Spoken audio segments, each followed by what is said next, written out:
Check it out, Casper! Hey everyone, and thanks for tuning in. Casper here, and welcome to solo queue to... I haven't decided yet. I mean, the highest rank in Team Fortress 2 right now is Death Merchant, which is right over here. Currently, I am sat at rank number 1, and that's not from lack of trying, and there's plenty of reasons why the ranking system doesn't work right now. However, I'm not going to call this series Road to Death Merchant because I don't believe I'm that good even when the ranking system is sorted out and working sensibly. So, we're going to see how we go for a few episodes and then maybe set ourselves a target to reach. So anyway, this was a really good game that I played with a few people and all randomers, the solo queue. We seemed to synergize pretty well as a team without having to go over the top with communication, but at the same time, there will be a couple of moments where I will flick over to the in-game chat so you can hear what I'm saying and you can understand why that's important. At this moment in time, I can see that there's a lot of them on the point. Our medic's Uber is just charged up and another soldier joins me. So I know that we can go in pretty aggressive at this point without worrying too much. You'll see I don't actually get any kills during this time, but I'm putting out a lot of damage. You'll see in the kill feed that my teammates are finishing off the enemies, and that's what's important. And what's also important is we getting them off the point. The medic gets separated, and that was really key. Med down. Demo down. And you can see there, I call out that I've killed the medic and the demo man. It's really important that the team knows who is dead. And that's what those icons at the top of the screen are super useful for. They can see who's dead and how many are dead. And that can be the difference between knowing that you can push in safely or not. A demo man on a map like this is extremely powerful. So knowing when he's dead is great. And in all competitive modes, knowing when the medic is dead is super key because you basically know that any damage that you put out on the enemy team whilst that medic is dead, they're not going to get that healed back unless they run all the way to a health kit. At this point, I can see a lot of people run into the point. Now, some people might think, let's jump in on that. But I look at the top and I can see that they have got either equal or more people alive than us. So if I was to jump in, it would be essentially suicide. It's me doing a 1-on-4, which is never going to work out.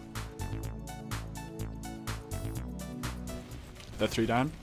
Call out in the in-game chat that there's 3 of them dead compared to us where all of us were alive. That basically says, even if you don't go in that strong, there's twice as many of us alive than them. So it's worth the risk, essentially, to go in. Also, just throw up a screenshot here. The medic was one of the people who are dead, who was a very key person, as I said earlier, to be dead.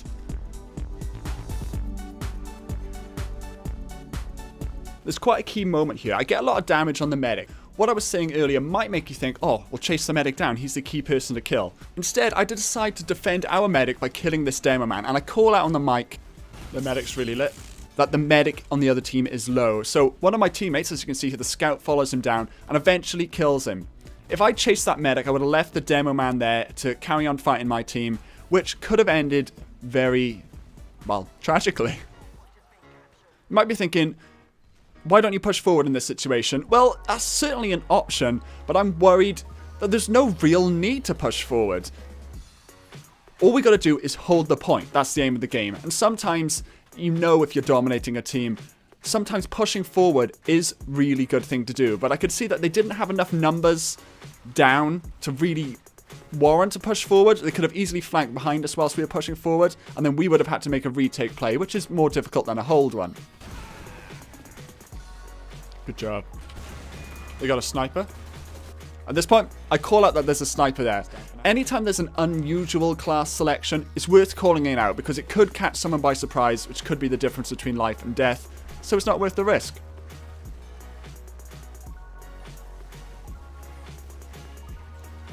The medic pops on me here, and it's a pretty good pop. He saved this point. I killed 2 of them, and that was enough to scare the entire push away. It completely ruins their push, and they have to fall back. I don't believe that I can take on this soldier and medic, but a few of my teammates back me up, and I do die taking out the med, but it was 100% worth it. You can see there's only 2 of them alive, and now there's none of them alive. If I hadn't killed that medic, that Uber would have carried on. Quick fix, he would have healed really quickly if I hadn't got that damage out on him. He would have kept the soldier alive, and they probably would have taken the point during that push. So it's definitely worth the sacrifice. I actually accidentally land up here, but it works out and we take that round. Now competitive is first to 2, so let's go to the second round. So the second round's kicking off. You can see I actually went 13-1 in the first round, and that's not because I think I played a particularly strong DM. We just played the right plays at the right time as a team. Like, we didn't go into too many situations alone, and if there was more of them alive than us, then we didn't take unnecessary risks.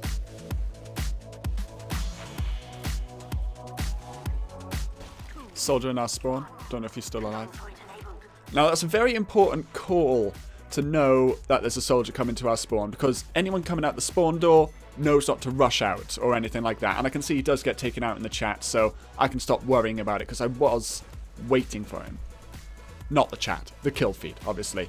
Now, I did see the medic there, but I also saw some stickies flying around. And I know 2 pills on me, or even 1 pill, and I'm in a very dangerous situation. So I didn't think it was worth suiciding for at that point in time. Med down. I can see the medic doesn't have uber charge. You could see that his gun would be glowing if he did. So I know I can focus him really easily. I do go down here, and our med did actually go down. He called out on the chat that there was a scout on him. Probably should have defended him a bit harder. I pushed forward probably a little bit too much without really any support from my team. And we did lose that situation. However, the team does manage, the people who are still alive, managed to hold off who's there. So they don't actually end up taking the point, although it was very close. It's important not to leave your medic alone. A scout could have easily flanked him in that situation, so I made sure I didn't jump too far ahead. So your medic's always got someone with him. Yes, we lost the point in that situation, but med dead. We did have the upper hand after that situation to push back in and capture it straight away. They probably got a little bit too aggressive, thinking, yes, we can capture the point. But what essentially they did then was just run into more and more damage. They probably could have played a little bit more passively, taken a few more people out on our team before taking that point, and then they wouldn't have died immediately after capturing, and essentially only got like 10 seconds on the point.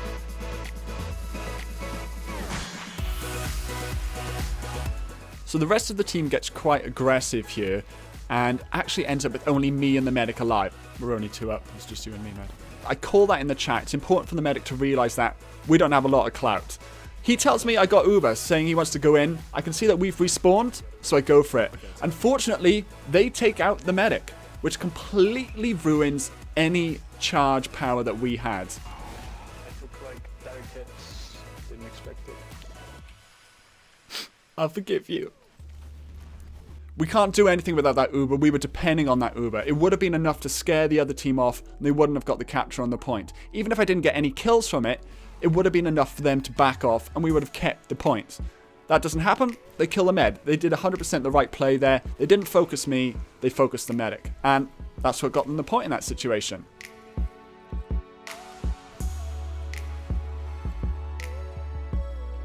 With 39 health, I can't do anything. And it's much better for me to stay back, maybe do a little bit of damage, essentially be useless for 5 seconds, rather than jump in, risk dying, and being out of the game for a lot longer than that, waiting for a respawn. Once I'm back fully healed with the medic, again, we got the numbers. 6 of us, 3 of them alive. There's nothing that they can really do. Even if all 3 of those people charged in and went ham, even if they took out 3 of us, there'd still be another 3 left alive. So here's where we get a little bit aggressive again. You've probably noticed that's the furthest that I've pushed forward the whole game, and I die straight away.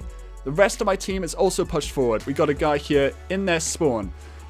If he was hitting his shots, he might have been able to take out their medic, say, but there still would have been 2 people alive, and he suicides to kill him. So that was a bad team play there, but somehow the other team, I think they're probably a little bit rattled at this point because we've been pushing them back really hard.